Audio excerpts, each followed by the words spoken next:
성경 말씀 잠언 3장 5절과 6절 말씀 되겠습니다. 잠언 3장 5절과 6절 말씀 우리 함께 찾으셔서 같이 한 목소리로 합독하겠습니다.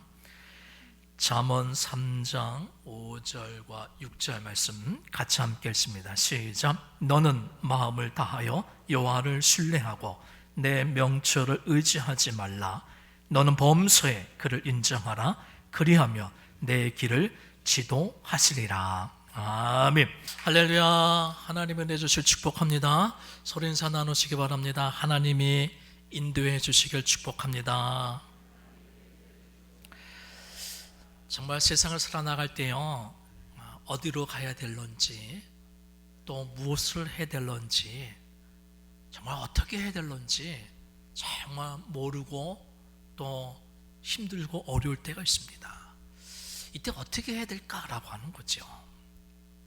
무엇을 할지, 어떻게 해야 될지, 어디로 가야 될런지 힘들고 어려울 때, 이때 우리 믿음의 성도들은요, 하나님의 인도하심을 받아야 될 줄 믿습니다.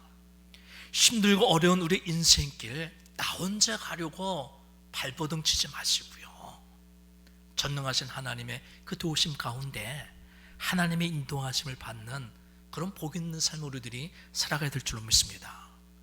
우리 하나님은요, 우리 믿음의 성도들요, 자신의 자녀로 삼으시고 그냥 너희들끼리 알아서 살아라, 니들 마음대로 살아라, 그냥 내버려 두시지 않으세요.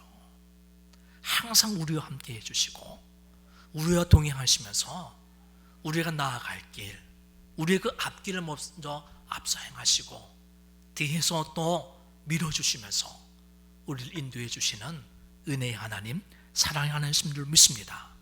하나님이요, 우리를 그토록 인도해 주시겠다라고 약속해 주셨다라고 하는 거예요. 바로 그 약속의 말씀이 오늘 우리 믿음의 성도님들과 함께 읽었던 이 잠언 3장 5절과 6절의 이 말씀이 하나님이 우리들을 인도해 주시겠다라고 하는 약속의 말씀인데요, 우리 다시 한번 잠언 3장 5절과 6절 말씀을 같이 함께 읽겠습니다. 시작. 너는 마음을 다하여 여호와를 신뢰하고 내 명철을 의지하지 말라. 너는 범서에 그를 인정하라. 그리하면 내 길을 지도하시리라. 아멘. 내 길을 지도하시리라. 즉 우리의 길을 인도해 주시겠다라고 하는 거예요. 우리의 인생길 내가 걷는 것 같지요. 그러나 그 걸음을 인도하시는 분은 하나님이시다라고 하는 거죠. 그래서 어디로 가야 될런지, 무엇을 해야 될런지 막막하고 답답한 그런 인생을 사는 것이 아니라 하나님께서 때마다 일마다 우리를 도우시고 인도해 주시는 그 은혜 가운데 살아나가는 우리 복된 성도님들이 꼭 되어 주시길 주님 이름 축원합니다. 이 말씀을 준비하면서요, 예전에 간증을 들었던 그 용인에 있는 화강교회의 윤호균 목사님의 그 간증이 기억이 났어요. 그분의 그 목회 여정에 관한 그런 간증인데, 많은 은혜를 받고 도전을 받아서 우리 믿음의 성도들에게도 한번 소개하고 함께 은혜를 나누려고 하는데요, 그 윤호균 목사님에게 약 한 15년 전일 거예요. 그때 서울 강남에 있는 그 어느 대형 교회에서 청빙 제의가 온 거예요. 한 달 사례가 1,000만 원이 넘는 거예요. 15년 전에 그런 대형 교회 담임 목사로 오라고 하는 청빙 제의가 온 거죠. 정말 가고 싶었다고 합니다. 가고 싶지 않았겠습니까? 정말 가고 싶었는데 기도했더니만 하나님이 개척을 하라는 거예요. 우리 믿음의 성도님들, 개척하고 싶습니까? 아니면 큰 교회 담임 목사를 가고 싶습니까? 목사가 아니니까 뭐 개척을 하던 담임 목사를 가던 뭐 마음에 와닿는 게 없을 것 같아요. 그걸 바꿔서 얘기하면 이런 겁니다. 우리 믿음의 성도님들이 취직을 하려고 하는데 서울의 대기업의 사장으로 오라는 거예요. 그리고 또 하나는요, 기도했더니 하나님이 그 대기업의 사장으로 가지 말고 창업을 하래요. 창업. 예. 자, 우리 믿음의 성도님들 어떻게 하시겠습니까? 대기업의 사장으로 가겠습니까? 아니면 창업하겠습니까? 윤호근 목사님은요, 큰 교회 담임 목사로 가지 아니하시고 용인에 교회를 개척을 합니다. 용인은 그래도 도시지만 서울에 비하면 그래도 작은 도시지 않습니까? 그런데 그 용인에서 교회를 개척하고 목회를 하는데 하나님이 사람을 확 보내주시는데 정말 감당할 수 없을 정도로 사람을 보내주시는 거예요. 그래서 개척하고 얼마 되지 않아서 그 용인의 그 화강교회가요, 예배를 드리는데 10,000명이 출석해서 예배를 드리더라는 거죠. 그리고 그 교회에서 목회하는 가운데 기도원을 세우려고 땅을 찾고 있었어요. 그때 용인 그 에버랜드 측에서 갖고 있는 땅을 알게 되셨는데, 당시 그 에버랜드 측에서 갖고 있었던 그 땅값은 87억 원이라고 합니다. 87억 원. 근데 그 윤호근 목사님이 그 땅이 참 좋은 것 같아요. 그래서 그 땅을 사려고 하는데, 기도하는데 하나님이 이런 마음을 주더라는 거예요.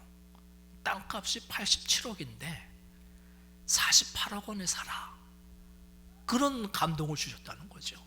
그래서 목사님이 그 에버랜드 측에 가가지고 그 땅 얼마짜리요? 87억 원짜리를 48억 원에 파십시오.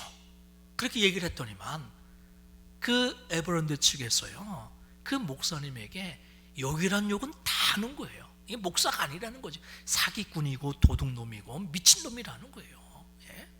그도 그럴 것이요, 87억 원이나 되어지는 그 땅을 절반으로 뚝 잘라가서 48억 원에 팔라고 하니 그런 소리 들을 법하죠. 근데 에버랜드 측에서요, 그 땅을 가지고 개발을 하려고 여기저기 물이 있는지 물을 찾아서 땅을 팠다는 거예요. 그런데 2년이 지나도록 물이 안 나오는 거예요. 그래서 에버랜드 측에서 이곳에 물이 없다, 그렇게 결론을 짓고 개발을 포기하게 되어집니다. 그리고 나서 정말로 그 땅을 그 화강교회에다가 48억 원에 계약하고 건너셨다는 거예요. 그리고 그 땅을 산 목사님이 그곳에다가 이제 기도원을 세우려고 하는데, 기도원을 세우려고 되어지면 가장 또 중요한 것 중에 하나가 뭐냐? 물 문제인 거예요. 물이 있어야 된다는 거죠. 그래서 그 땅을 계약을 하고 그 땅을 산 목사님이 그 현장에 가서 물이 어디 있을까 기도하는 가운데 하나님이 이런 또 감동을 주셨다는 거예요. 기도하고 있는 그 자리에 그곳을 팔아 라고 하는 그런 감동을 주신 거예요. 그래서 목사님이 그곳에다가 이렇게 표시를 딱 해놓고 나서 물을 파는 업자를 부르는 거죠. 근데 그 업자는요, 이미 에버랜드 측하고 벌써 그곳에 여러 군데 물을 팠던 그런 업자였던 거예요. 그래서 그 업자가 오자마자 목사님 여기 물이 없어요. 그랬더니만 목사님, 아니야, 여기 한번 파봐. 아니 물이 없다니까요. 돈 줄 테니까 그냥 파. 그래서 그걸 팠다는 거예요. 50m, 100m, 150m. 그랬더니 거기서 물이 쏟아져 나오는 거죠. 근데 물이 나오긴 나왔는데 그 물이 먹을 수 있는 물이 되어야 되잖아요. 사람의 기도원이 있게 되어요. 먹을 수 있는 식수, 수질 검사를 했더니만 그 물이 1급수였다라고 하는 거예요. 할렐루야. 우리 믿음의 성도님들, 이런 축복 받고 싶지 않습니까? 하나님이 인도해 주셔서, 하나님의 그 은혜 가운데 이런 축복이요, 정말 우리들이 신앙생활 하면서 한 번쯤은 다 경험해 보고 싶고, 아니면 누구나 다 그런 소망과 그런 꿈을 가지면서 살아가고 있고 믿음의 삶을 살아가는 게 우리들 터인데, 하나님께서요 그런 하나님의 인도하심의 축복을 우리들에게도 약속해 주셨다는 거예요. 할렐루야. 우리도 그런 하나님의 인도하심의 축복을 받을 수 있다라고 하는 거예요. 어떤 사람이 그런 축복을 받을 수 있을까요? 어떤 사람이 그런 하나님의 놀라운 인도하심의 축복 가운데 복이 있는 길을 걸어가고 안전한 길을 가고 풍성한 열매를 거둘 수 있는 그런 복된 길을 걸어 나갈 수 있을까라고 하는 거예요. 오늘 말씀을 다시 한번 읽어보시길 바랍니다. 어떤 사람이 그런 하나님의 인도하심의 축복을 받는지, 하나님이 어떤 사람에게 그런 축복을 주시는지 다시 한번 잠언 3장 5절과 6절 말씀 다시 한번 같이 함께 읽겠습니다. 시작. 너는 마음을 다하여 여호와를 신뢰하고 내 명철을 의지하지 말라. 너는 범서의 글을 인정하라. 그리하면 내 길을 지도하시리라. 아멘. 자기의 명철을 의지하지 말라는 거예요. 자기의 명철을 의지하지 말고 무엇보다도 하나님을 신뢰하라는 거죠. 그리고 하나님을 하나님으로 인정하라는 거예요. 그러면 그 자신의 명철을 의지하지 않고 하나님을 신뢰하고 하나님으로 인정하는 자를 하나님 어떻게 해요? 인도해 주시겠다는 거예요. 복 있는 길로, 안전한 길로, 풍성한 길로 하나님이 인도해 주신 줄로 믿습니다. 근데 우리 믿음의 성도님들, 여기서 우리가 꼭 하나 짚고 넘어갈 것이 있어요. 그게 뭐냐면요, 내가 정말 하나님의 인도하심을 받기를 원하느냐는 얘기예요. 내가 정말 그 하나님의 인도하심의 그 축복을 내가 바라고 원하느냐라는 거죠. 원하십니까? 우리 믿음에서 하나님의 인도하심의 축복을 내가 정말 바라고 원하느냐는 얘기예요. 여러분, 하나님의 인도하심의 그 축복을 받는다라고 하는 것은요, 이런 의미가 있는 거예요. 내가 원치 않는 길이라도 그것이 하나님의 뜻이라고 한다면 기꺼이 갈 수 있어야 된다라고 하는 거죠. 할렐루야. 하나님의 인도하심을 받길 원한다면 내가 바라고 원하는 길이 아니라도 그 길을 가야 된다라고 하는 거예요. 왜요? 하나님의 인도하심이 꼭 내가 바라고 원하는 그 길이 아니라는 거죠. 여러분, 내가 보기에는요, 고난의 길 같아요. 힘들고 어려운 길 같아요. 여러분, 내가 생각해 이 길이 아니라 저 길이 더 좋을 것 같아요. 이 길보다 저 길이 더 복일 것 같은데, 하나님은요, 그런 우리들에게 우리의 그 명철을 의지하지 말고 하나님을 신뢰하고 하나님을 인정해서 내가 원치 않는 그 길을 가라는 거예요. 그 길을 갈 수 있어야지만이 복이 있는 사람이 되어진다라고 하는 거죠. 다시 한번 생각해 보시기 바랍니다. 정말 내가 원치 않는 길이라도 그 길을 걸어갈 마음, 그 다짐을 지금 가지고 있느냐는 얘기예요. 내 명철을 의지하지 말고 정말 하나님을 신뢰하고 하나님을 인정해서 그 하나님이 인도하시는 그 길을 내가 걸어갈 수 있느냐는 얘기죠. 그런 다짐, 그런 결단을 한 성도라고 한다면요, 제일 먼저 우리는요, 내 명철을 의지하지 말고 하나님을 신뢰하고 하나님을 하나님으로 인정하면서 내 믿음의 길을 가고자 한다면 제일 먼저 우리는요, 예배의 승리자가 되어야 될 줄 믿습니다. 할렐루야. 우리 믿음의 성도님, 우리가 이 땅에서요, 우리의 삶을 살아가는데 내 명철을 의지하지 않고 하나님을 신뢰하고 하나님을 하나님으로 인정하는 그 최고의 삶이 뭐냐면 예배예요. 예배의 승리자가 되지 못하면서 내가 하나님의 인도하심의 축복을 받겠다? 아니에요. 예배의 승리자도 못 되면서 하나님의 인도하심을 받는 그 축복을 바란다라고 하는 건 어불성설이라는 거예요. 자신의 명철을 의지하지 아니하고 하나님을 신뢰하고 하나님을 의지하는 자는요, 그 하나님을 향한 그 믿음과 사랑의 징표인 이 예배를요, 그 무엇과도 바꾸지 않는다는 거죠. 예배를 가장 귀한 것으로 여긴다는 거예요. 이 예배조차도 승리하지 못하는데 내 명철을 버리고 하나님을 신뢰하고 하나님을 인정하면서 하나님 인도하신 그 길을 걸어 나가겠다? 아니라는 거예요. 그래서 우리 믿음의 소문, 내가 정말 하나님의 인도하심의 축복을 누리길 원한다고 한다면 축복의 통로인 이 예배의 승리자가 되어야 된다라고 하는 거죠. 그래서 이 예배를 내 삶의 그 무엇과도 바꾸지 말아야 된다라고 하는 거예요. 제가 결혼할 때 결혼 예물로 반지하고 시계를 예물로 받았어요. 근데 이 반지는 지금 없는데요, 천목회에 나가서 교회를 건축할 때 건축 헌금으로 드리려고 그걸 다시 팔아서 건축 예물로 드렸어요. 근데 시계는 지금도 차고 있어요.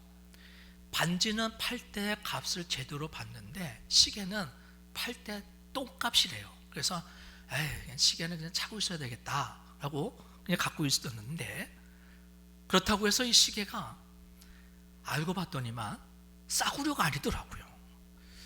흔히 말하는 준 명품에 해당하는 그런 시계가 아닐까, 이렇게 좀 생각하고 있는 거예요. 제가 예전에 이 시계줄이 고장이 나가지고 그 시계방에 가가지고요, 그것을 알아봤어요. 이 시계줄을 오래됐으니까 이 시계줄을 가려고 했어요. 이 시계줄을 딱 하는데 얼마일까요? 시계줄, 이 시계줄만 가는데 100만 원이래요. 그래서 제가 너무 놀란 거죠.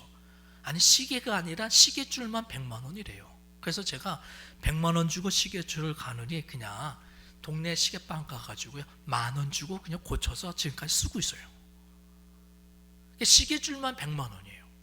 근데 누가 와서 저보고 이 시계 중고니까 100만 원에 팔아라. 팔까요? 안 팔죠.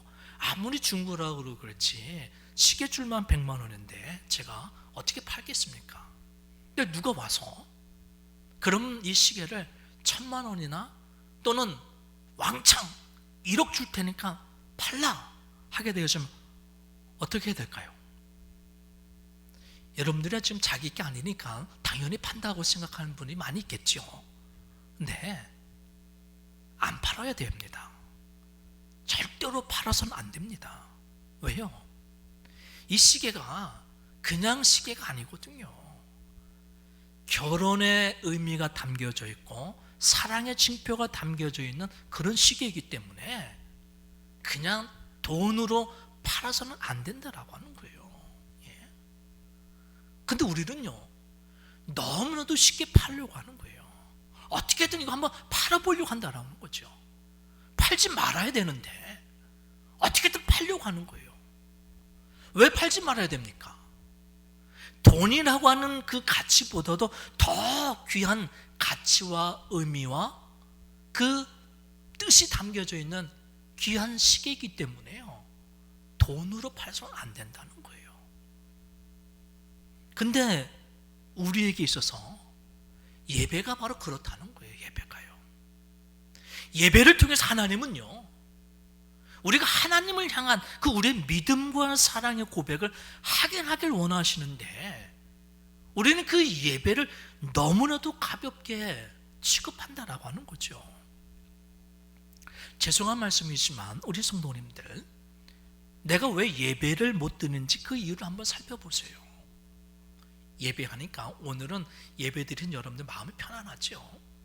예배는요, 주일날 11시 이 예배만 예배가 아니에요. 여러분들이 하나님의 인도하심을 받겠다라고 하는 그 축복받을 수 있는 그 축복의 통로인 예배는요, 일주일에 10번이나 드려요. 10번이요. 주일날 2번, 수요 예배, 금요 기도회, 그리고 매일 새벽 기도회. 일주일이면 10번이에요.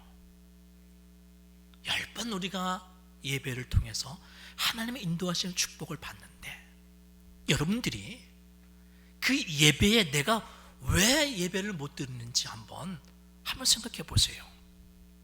내가 예배를 못 드리는 그 이유가 정말 목숨을 걸 만한 그렇게 중요한 일인가?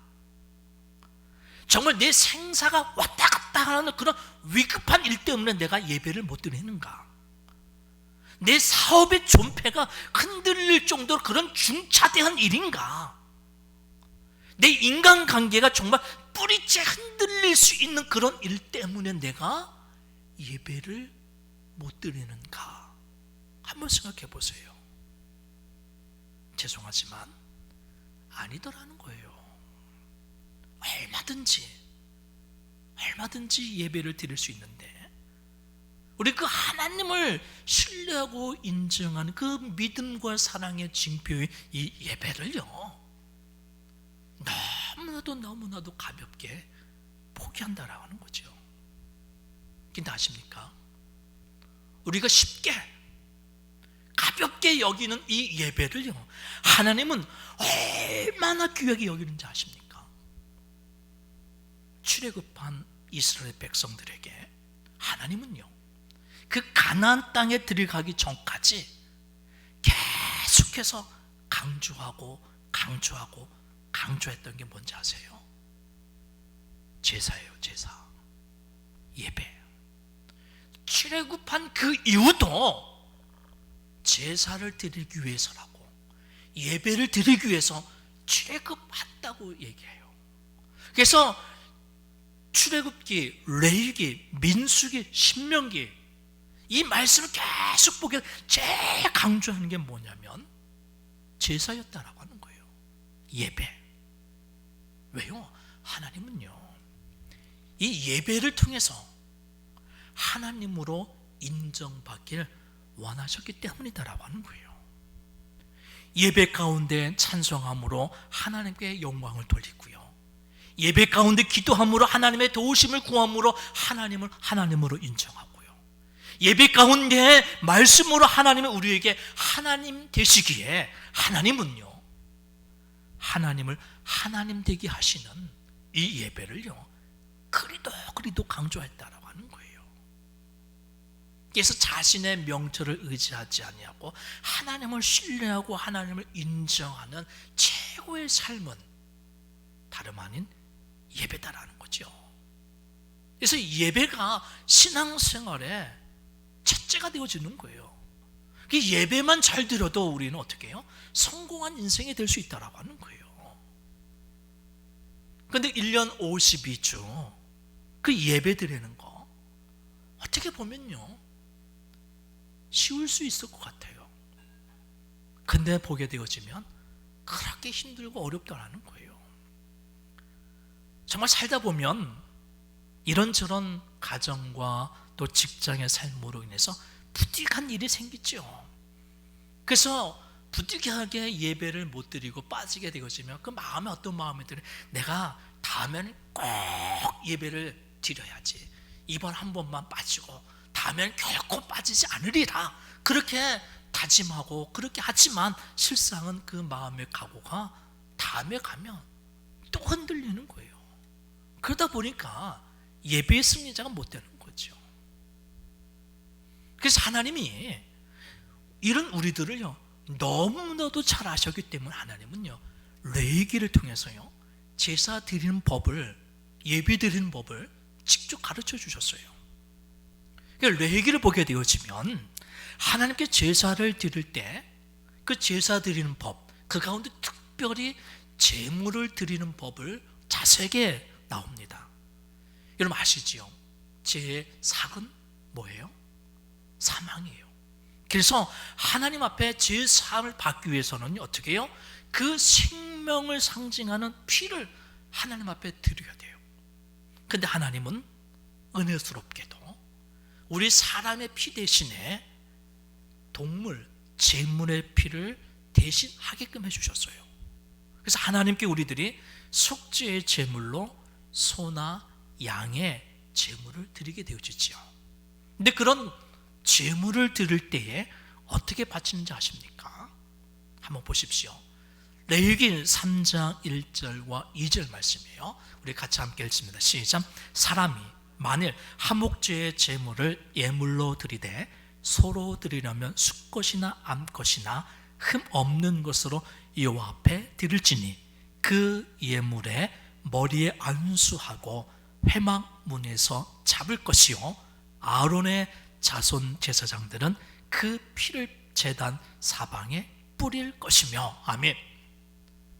2절 말씀을 보게 되어지면 그 제물을 잡는 방법이 나오는 거예요. 그 예물의 머리에 안수하고 할 때 그 예물, 그 제물의 머리에 손을 얹고 안수하는 사람이 누군지 아세요? 나예요. 나. 제사 드리는 나. 제사함 받길 원하는 내가 그 예물의 머리에 안수하고 그리고 나서 회막 문에서 잡을 것이요. 누가 잡아요? 내가 잡는 거예요. 내가 어떻게 잡는다고요? 소를 드리면 또 양을 드릴 때 그 소의 목을 칼로 자르는 거죠. 피가 뚝뚝뚝뚝뚝 떨어지는 거예요. 예. 각을 떠요. 가죽을 다 벗겨요. 거기서 내장 안에는 다 내가 다 발라내야 돼요. 예. 내가 직접 그걸 하는 거예요. 그때 어떤 마음이 들 것 같습니까? 내가 죄를 져서 하나님 앞에 제사함 받기 위해서 제사를 드리면서 희생제물 그 소를 잡아서 드리는데 내가 옆에서 구경하는 게 아니라요. 내가 직접 그 제물을 잡는 거예요. 피가 뚝뚝뚝 떨어지면서 가죽을 벗기고 그 안에 있는 내장과 그 모든 걸 다 벗겨내서 그것을 제사장에 갖다 주는 거죠. 그때 그 마음 어떨 것 같아요? 내가 죄를 지어서 제물로 드리는 그 제물의 피가 뚝뚝뚝 떨어지는 거 보면서 죄의 삭은 사막이구나. 더 이상 이제는 죄를 짓지 말아야 되겠구나. 그런 마음이 절로 드는 거예요. 또 경제적인 입장에서 한번 생각해 보십시오. 죄를 지어서 제사함 받고자 할 때 소 한 마리를 드려야 돼요. 소 한 마리 얼마인지 아세요? 제가 어제 찾아봤더니만요 700만 원에서 1000만 원이래요. 여러분들 주일 예배 한번 빠지고 나서 다음에 하나님 앞에 희생제물로 헌금할 때 1000만 원 드린다고 한번 해보세요. 주일 예배 한번 빠질 때마다 1000만 원, 소 한 마리를 드려야 된다고 한다게 되어지면 빠질 수 있을까요? 아니죠. 참 감사하게도 하나님은 오늘 우리들에게는요 그 소와 양을 원치 않지요.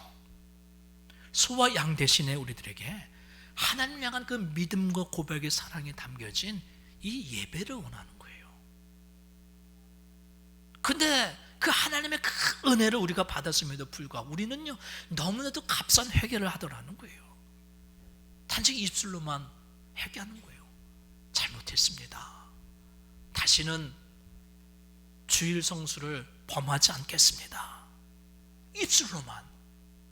정말 소 한 마리 값을 지불하는 그 애통하는 마음으로 회개 예배를 드려야 되는데 입술만 드리는 거예요. 그러다 보니까요 우리가 너무나도 이 예배를 가볍게 여기게 되어지는 거 하는 거죠. 그러다 보니까요 어떻게 해요? 하나님의 인도하심의 축복을 받지 못하는 거예요. 일주일에 한 번 와서 예배 드리는 것으로 우리가 정말 그런 하나님의 놀라운 인도하심의 축복을 받을 수 있을까요?